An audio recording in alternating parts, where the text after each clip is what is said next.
The waiter removed the candles before I finally stopped pretending Claire was coming. 3 hours had passed since I took my seat at the corner table. The 2 plates in front of me had gone cold. The wine had lost its chill, and the small anniversary cake between us looked almost ridiculous with only one fork beside it. My phone rested next to my hand. I checked it again. Nothing. Then the screen finally lit up. Something came up. Don't wait. That was it. No apology. No explanation. Not even an anniversary message. I stared at those 4 words until they became blurry.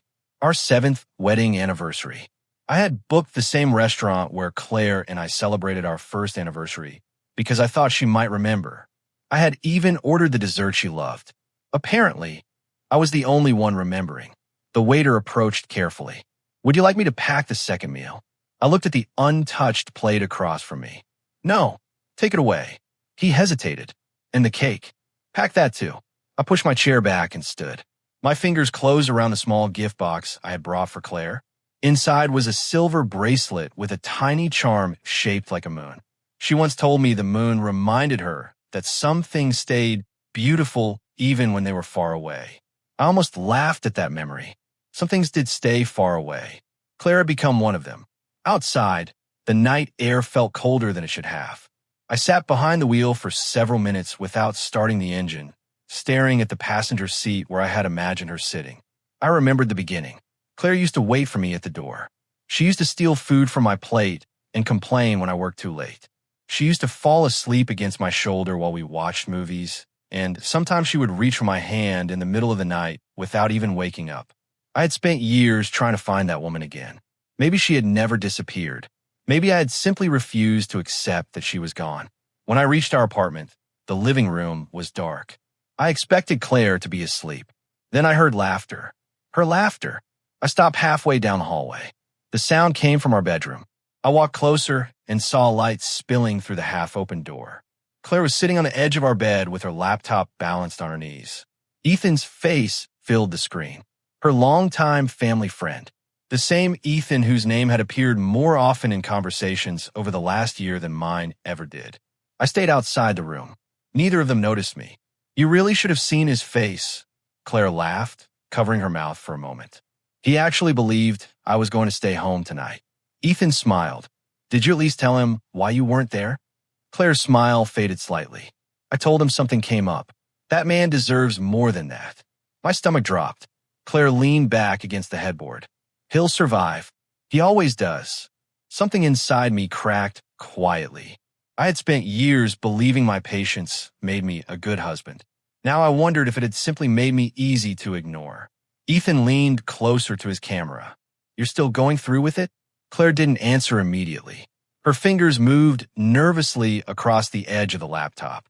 I don't know. You've been saying that for months. I know. Then stop being afraid. Claire lowered her eyes. I'm not afraid of leaving him. My hand tightened around the doorframe. I'm afraid of what happens afterward. Ethan's voice softened. You won't be alone. I stepped away before they could see me. I walked into the kitchen and stood there, staring at the marble counter. My mind began pulling old memories apart. Birthdays Claire forgot. Dinners she canceled. Messages she opened and never answered. Mornings when she left before I woke up. Nights when she came home and barely noticed I was sitting on the couch. Every time I had asked whether something was wrong, she had given me the same tired smile. I'm just stressed. I believed her. Every single time. A few minutes later, Claire entered the kitchen. She stopped when she saw me. You're home. I turned toward her. Apparently, her eyes moved toward the gift box in my hand. What is that? Nothing important. She reached for it. I pulled my hand back. The movement surprised both of us. Claire frowned. What happened? I almost told her. I almost asked about Ethan. Instead, I looked at the clock. Did you have a good evening? Her expression changed for half a second. Then she recovered. It's been a long day. Right. She walked toward the refrigerator. You should have eaten without me. I waited. You didn't have to. That sentence hurt more than I expected. I nodded slowly. I know. She opened the refrigerator and began searching for something to eat. Not once did she ask how my evening had been. Not once did she mention our anniversary. Not once did she look at me like I mattered. I walked past her toward the hallway. Where are you going? To bed. You're not going to eat? I already did. It was a lie. She didn't notice.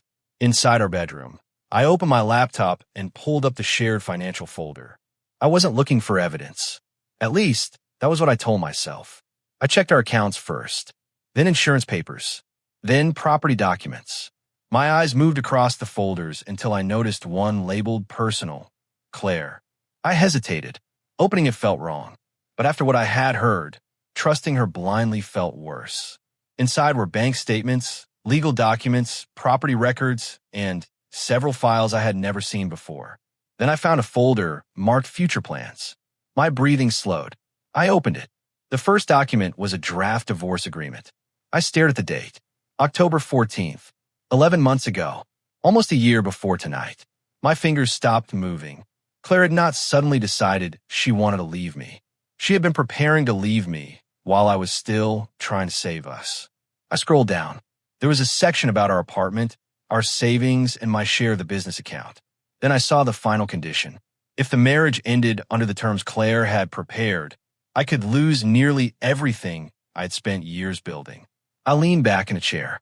The apartment suddenly felt unfamiliar. The wedding photo on our nightstand showed Claire smiling beside me, her hand wrapped around mine. I reached for the frame.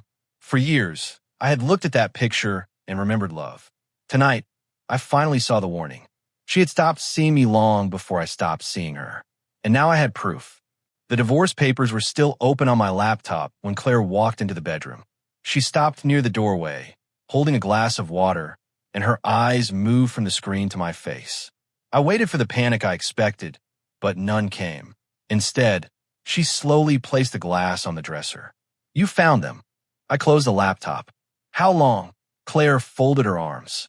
You already know. No, I know when they were created. I don't know how long you've been planning to destroy our marriage while sleeping beside me. Her jaw tightened. I wasn't trying to destroy anything. Then what were you trying to do? She took a breath and moved toward the window. I've been unhappy for years. The words landed quietly, almost casually. I stared at her. Years. Yes. And you never thought I deserved to know? You wouldn't have understood. I almost laughed. That's convenient. She turned sharply. You want the truth? You became too comfortable. You knew I'd forgive you for everything. And eventually you stopped trying. I stood from the chair. Me? You were always there. No matter what I did, you stayed. Her voice remained calm, but her fingers were twisting together.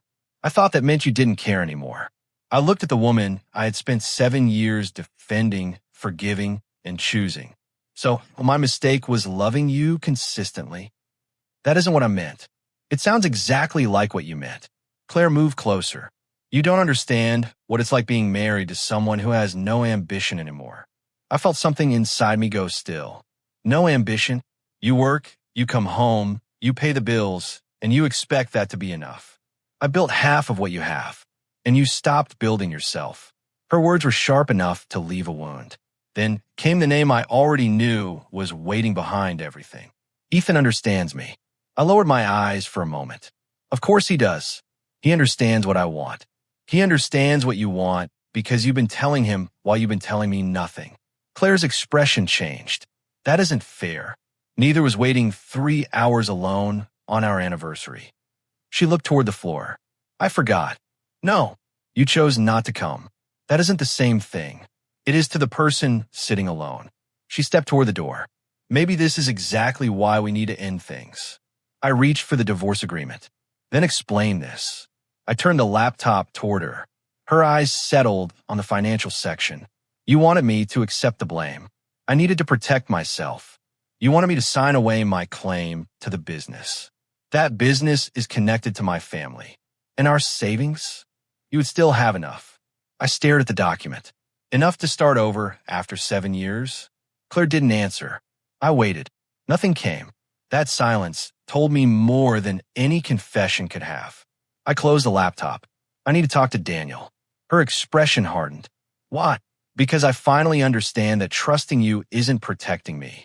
She stepped directly in front of the bedroom door. You're making this bigger than it needs to be. I picked up my phone. No, you made it bigger 11 months ago. You're leaving? I looked toward the closet. I need somewhere to think. You're just going to walk out? The question almost made me smile. For years, I had imagined this moment differently. I imagined myself demanding answers, shouting about Ethan, asking Claire how she could throw away our marriage. Instead, I felt strangely tired. Not calm, not healed, just finished with begging. I walked past her. She moved aside. Neither of us spoke as I called Daniel. He answered on the second ring. You found something? I found the divorce agreement. A pause. Where are you? Home. Don't sign anything. I wasn't planning to. Good. Bring me every document you can find tomorrow morning. I sat on the edge of the bed. What happens if I sign it? Daniel's voice became serious. You could lose your share of the business and a large portion of the assets you helped build. More importantly, the agreement appears designed to make the separation look like your fault. I close my eyes so she can protect herself. Exactly. My hand tightened around the phone. What should I do tonight? Don't confront anyone else. Don't send messages. Don't threaten Ethan.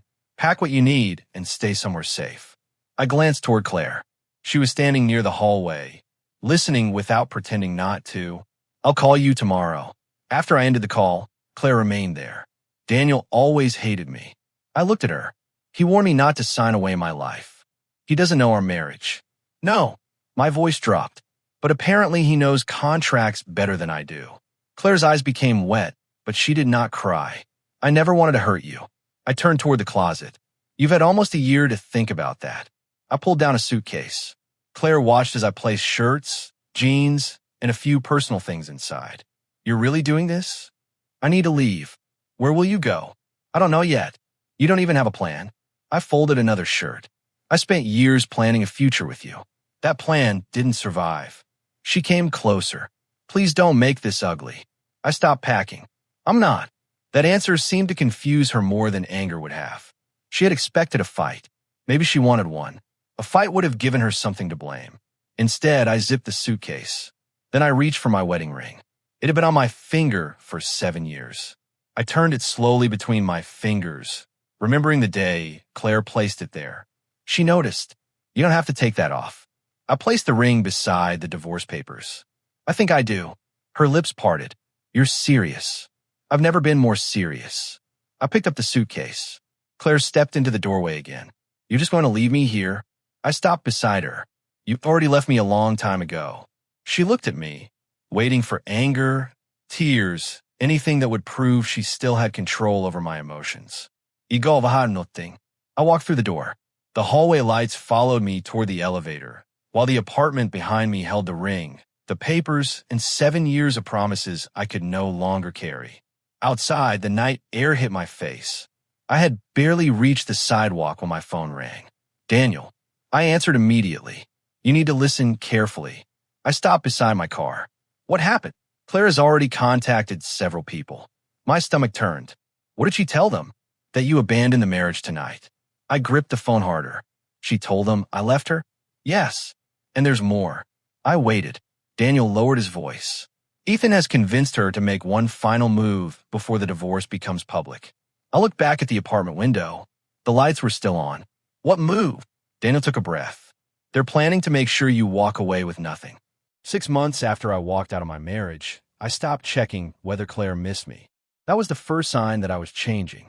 The second came when I stopped checking her social media. The third came when I finally deleted her contact. Her name had stayed at the top of my phone for 7 years. Even after the divorce, my thumb would sometimes hover over it out of habit. That morning, I held the screen for a few seconds. Then I pressed delete. The name disappeared. I put the phone down and returned to work. My new office was nothing like the one Claire and I had once shared. It was small, with cheap desks, a borrowed printer, and a window that refused to close properly. But every piece of it belonged to me. Daniel stood near the door with a folder under his arm. You're going to need another employee soon. I smiled. That's a good problem. You finally believe this can work? I looked around the office. I think I finally believe I can make it work. Daniel dropped the folder onto my desk. The court accepted our response. Claire can't force you to give up your business share. I opened the folder. And the apartment? She wants it. Let her have it. Daniel studied me. You're not fighting for anything? I fought for Claire for years. I closed the folder. I'm done fighting for things that don't want me. That sentence felt strange coming from my mouth. Months earlier, I would have done anything to save my marriage. Now I was building something that didn't require Claire's permission. The business had started as a simple idea I once discussed with her. I wanted to create a small consulting company for local businesses that needed help managing their operations. Claire had laughed when I mentioned it. "You're good at your job, but you're not a businessman." I had believed her. Now the same idea was paying my bills. It wasn't easy. I lost my first major client because I missed a deadline. I spent nights fixing mistakes that I had no one else to blame for. I ate cheap dinners at my desk and sometimes fell asleep with spreadsheets open in front of me. But every failure belonged to me. So did every success. One Friday evening, Daniel walked into my office holding a newspaper. "You might want to see this." I glanced at the headline. Claire's family company had announced an internal review. What happened? Financial irregularities. I leaned back. "Ethan," Daniel nodded. "He's been getting close to your father-in-law's business accounts." I looked away. "That's not my problem anymore." "You sure?" "Yes." I meant it. At least I thought I did. A week later, I heard from an old friend that Claire and Ethan were having problems. Then another friend mentioned she had been asking about me. I didn't react. At least I tried not to. One afternoon, my phone buzzed. A mutual friend had posted a photograph from a business event. I was standing beside several new clients. Claire had apparently seen it too. Her message arrived 10 minutes later. "You look different." I stared at it. My fingers moved toward the keyboard. Then I stopped. I deleted the message without replying. That evening, I was reviewing a contract when my receptionist knocked. "There's a woman here to see you." "Who?" She hesitated. "Claire." My hand froze over the paperwork. I took a slow breath. "Send her in." The door opened. Claire stepped inside. For several seconds, neither of us moved. She looked almost the same. Yet somehow, she seemed unfamiliar. Her eyes traveled across the office, stopping on the shelves filled with business files and the framed certificate hanging behind my desk. "You built all this?" I closed the folder. "Yes." She moved closer. "I didn't know. There were a lot of things you didn't know." Her fingers brushed the edge of a chair. "I heard your company was doing well. It's getting there. You have 12 employees now. 14. A small smile appeared. "You always hated managing people." "I hated being told I couldn't do it." The smile disappeared. She sat down. "I deserve that." I remained behind my desk. "You didn't come here to hear insults." "No." Her hands tightened around each other. "I came because I needed to see you." "What?" She looked around again. "I don't know." That answer was more honest than anything she had given me during our marriage. Claire took a breath. "You really changed." "I had to." "Was I holding you back?" I didn't answer immediately. I shook my head. I was holding myself back. Her eyes became wet, but she kept her voice steady. "I never thought you'd become this." I leaned back. "Neither did I." She gave a small, painful smile. "That's what hurts." I didn't respond. She continued. "Ethan isn't who I thought he was." I remained silent. "He didn't want me." My jaw tightened. "He wanted access to my family's company." She reached into her bag and placed several documents on my desk. "He convinced me that you were the reason I wasn't succeeding. He kept telling me that once you were gone, everything would finally belong to me." "And you believed him?" "Yes." Her answer came without defense. "I believed him because I wanted to." That honesty made it harder to hate her. I thought he understood my ambitions. I thought he believed in me. Her fingers trembled against the documents. But every time I needed him, he asked about the company, the accounts, my father's decisions, your old business contacts. She swallowed. Then I discovered the transfers. I stared at the papers. Why bring them to me? Because I need help. I pushed the documents back. "No." Her eyes widened. "You haven't even looked." "I don't need to. This involves you." "Then give them to Daniel." "I need you." The words hung between us. Once, hearing them would have meant everything. Now, they only reminded me of how long I had waited to hear them. Claire stood. "Please." I shook my head. "You made your choice." "I know." "You chose him." "I know." "You chose a future without me." Her eyes lowered. "I know." I reached for my phone. "I can recommend a lawyer." "I don't want a lawyer." "You need one." "I need you." I looked at her. "You don't need me, Claire. You need the man you should have been protecting all along." Her face tightened. Who? Yourself. She turned toward the door, then stopped. Her hand reached into her bag again. I brought something else. She placed another document on my desk. I recognized the format immediately. My divorce agreement. But this copy had handwritten notes across several pages. My eyes moved over the first page, then the second. A name appeared beside a financial clause. Ethan. I stood. What is this? Claire's voice dropped almost to a whisper. The divorce agreement wasn't just about separating us. I stared at the document. What are you saying? She swallowed hard. Ethan helped create the financial conditions that were supposed to leave you with nothing. My fingers touched the paper. Then Claire looked directly at me. And I think he did it because your losses were supposed to become his gain. The first thing Daniel found was a bank transfer. The second was Ethan's name. The third nearly made me tear the entire file apart. I sat across from Daniel in his office while he spread documents across the table. Look at these dates. I leaned forward. The transfer started before Claire filed for divorce. Exactly. Daniel tapped another page. And these payments went through a company Ethan controlled. I stared at the numbers. So he planned this. He planned the financial part. I shook my head. And Claire. Daniel paused. She helped him. Those words hurt more than I expected. I'd spent weeks telling myself Ethan had manipulated her. Now I had to accept something harder. He had influenced her, but she had still chosen to listen. Daniel slid another document toward me. These messages were recovered from the company records. I read them slowly. Ethan had encouraged Claire to distance herself from me. He had told her I was holding her back. He had convinced her that I was too ordinary for her future. Then I found a message from Claire. Maybe you're right. Maybe he really isn't enough for me. I put the page down. Daniel watched me carefully. You okay? I leaned back. No. I rubbed my face. But I needed to see it. Daniel gathered the papers. You can still choose what happens next. What do you mean? You could bury her.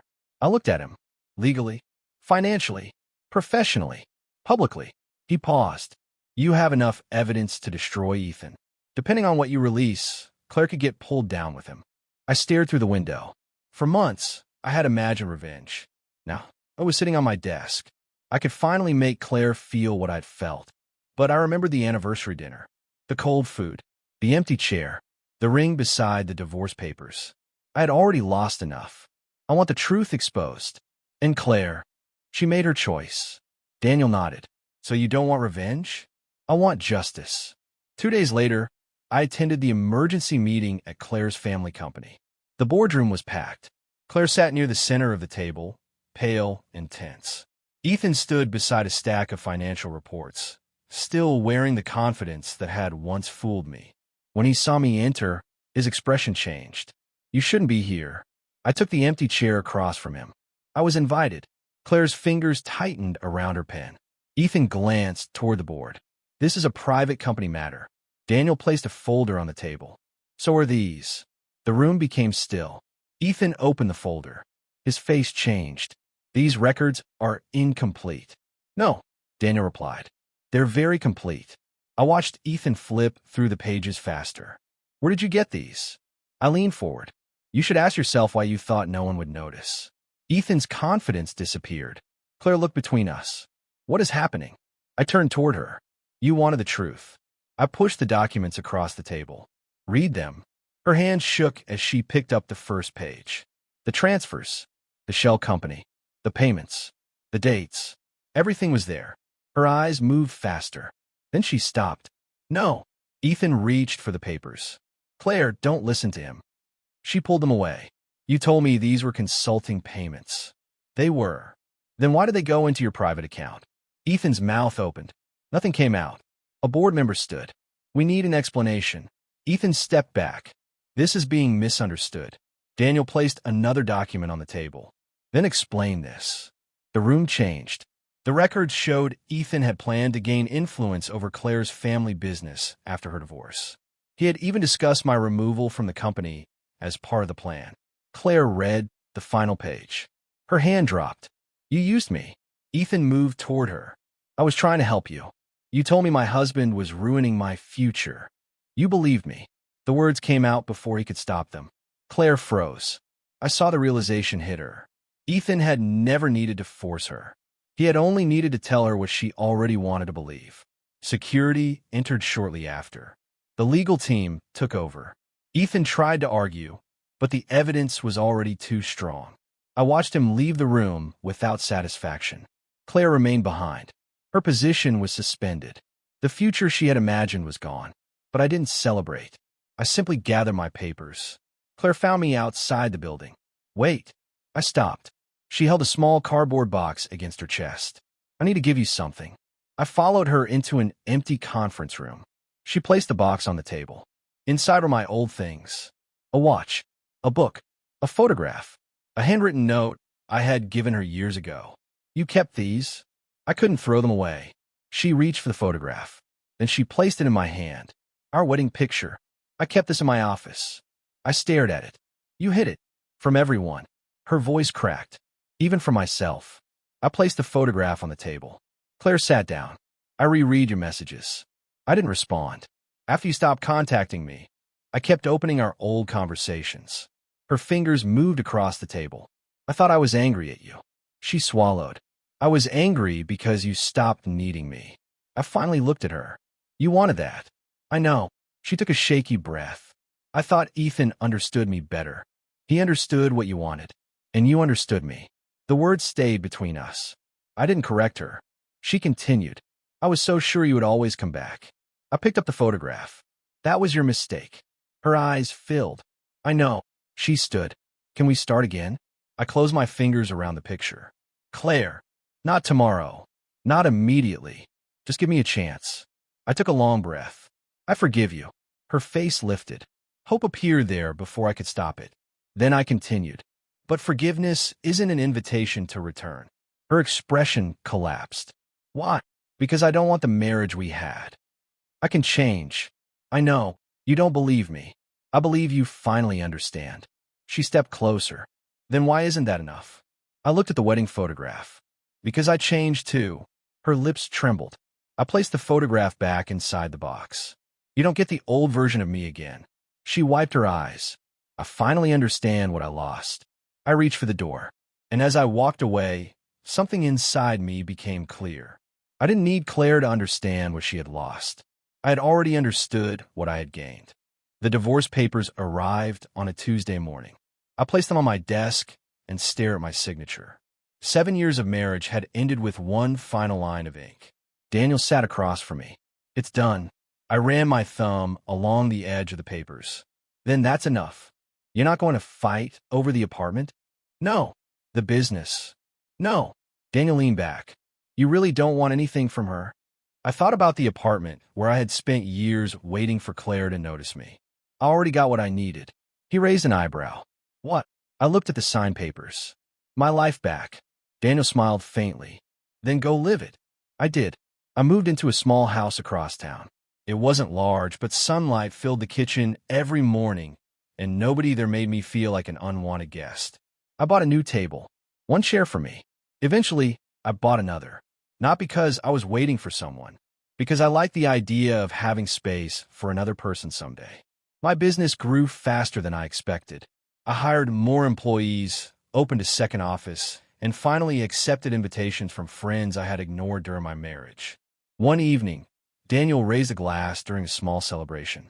To the man who finally stopped asking permission to be happy. I smiled. I'll drink to that.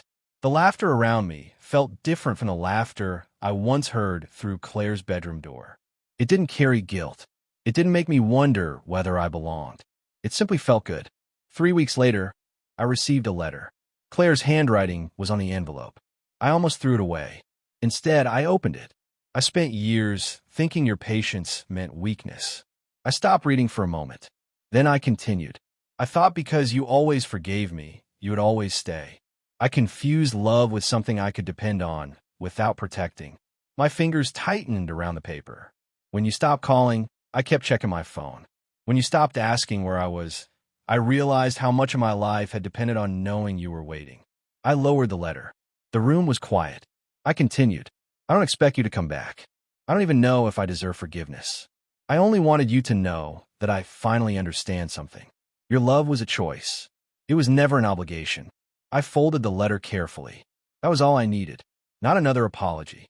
Not another promise. Understanding. I placed the letter inside a drawer. Then I closed it. Months passed. One afternoon, I attended a business conference where I met Maya. She stood beside a display table, struggling with a stack of folders. I caught the falling papers before they reached the floor. That's one way to introduce yourself. She laughed. Please tell me you didn't see all of that. I saw enough. She gathered the folders. Then we're both going to pretend it didn't happen. Deal. There was something easy about talking to Maya. She didn't demand attention. She didn't disappear to make me chase her. When she was busy, she told me. When she disagreed, she told me that too. I noticed the difference immediately. But I didn't rush. I had spent too many years confusing love with endurance. I wanted to learn what love looked like when both people actually chose it. Weeks later, Maya and I had dinner after a meeting. She studied me across the table. You think too much. I smiled. Probably. You're always waiting for something to go wrong. That caught me off guard. Maybe I'm still learning how not to. She rested her hands around her coffee. You don't have to explain everything to me. I looked at her. Thank you. For what? For making honesty feel normal. She smiled. Then we're off to a good start. I didn't know where our story would lead. For once, I didn't need to know. A few months later, I saw Claire again. It happened outside a bookstore. She was standing near the entrance with a folder in her hands. When she noticed me, she didn't run toward me. She didn't cry. She simply smiled. Hi. Hi. Her eyes moved toward the ring on my hand. There wasn't one. She noticed. I didn't hide it. You look well. So do you. She gave a small nod. I've been rebuilding.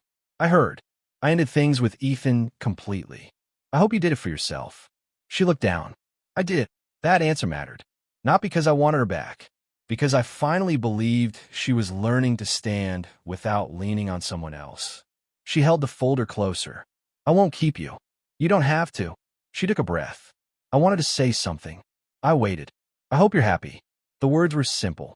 There was no request hidden inside them. No attempt to reopen the door. Just acceptance. Thank you. Her eyes became glossy. She smiled anyway. I really do mean it. I know. She nodded once. Then she walked away. I didn't follow. I didn't call her name. I didn't replay the conversation in my head. I simply stood there and let the moment end. That night, I opened the small box sitting in my desk drawer. Inside was my old wedding ring. I picked it up and turned it beneath the light. It no longer felt heavy. It was only metal. The pain had belonged to me. So had the healing. I placed the ring back inside the box. I wasn't keeping it because I wanted Claire. I was keeping it because I no longer needed to wear the reminder of what happened. I closed the lid. Then my phone buzzed. A message from Claire. Thank you for becoming the man I always knew you could be. I wish I had understood sooner. Be happy. I read it once. Then I deleted it. Not because I hated her. Because the conversation was finished. I walked outside. The evening sky stretched above my new home, and warm light spilled across the front steps. I stood there for a while, breathing in the quiet. I remember the restaurant. 2 cold plates. 1 empty chair. A man waiting for someone who had already stopped choosing him. That man was still part of me. I didn't hate him. He had loved deeply. He had forgiven too much. He had stayed because he believed love meant never giving up. Now I understood something different.